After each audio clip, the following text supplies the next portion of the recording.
I just think the advice would be like, yes, a big part of this is the branding, getting it out, but that won't be enough. You truly have to, when you're launching your mission, vision, values, it needs to be in every part of your company. It's got to be in your one-to-ones. It's got to be in your trainings. You got to be able to talk about it every single day.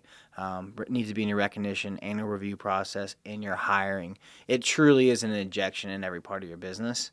And I think years past, we didn't do that. What about a small company? Like I've everybody who asks for business advice now over the last 2 years, I've been the guy that's like, dude, mission, vision, values. Don't do anything till you do that. But I've got back like, well, yeah, dude, I only have like 3 employees. Perfect. Now you got 3 people that can execute your mission, vision, values. Totally agree. So I don't think the size matters. I will say, as a smaller company, it was something I wish we would have done sooner. I think we would have saved ourselves a lot of time. And it, for the owner, for the leadership team, it gives you something to be proud of, but also like those hiring things, also for coaching, training. There's not a size. You could be 1 employee, and you need to know your mission and your values. I will say there is a big impact the larger you get, because you don't have as much contact with employees as you would like. Especially as you scale from senior leadership, you don't always get to spend a lot of time with apprentices.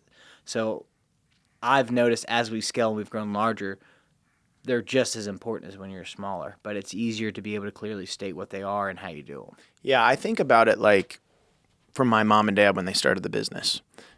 1 employee, Wayne, he's still with us today. 47 years later, Wayne still works for us. It was our first ever employee.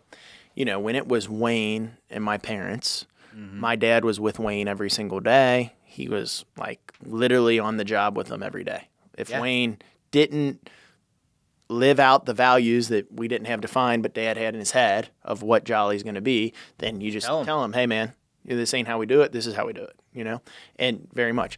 Well, then when you get a second crew and they're out there, you're seeing them every morning, you're seeing them every afternoon in the shop, but it gets a little harder, but you can still have a lot more impact. You can still, when you're there, you're able to tell them, hey, this is exactly how we do it. You can check on them more. But then when you get your 3rd crew, 4th crew, now 60 some employees, impossible. It's impossible. It's impossible for me or you or our other leaders to be looking around at every single job. No, this is how you do it. This is how Brady wants it done. This is how Scott wants it done. It has to be defined.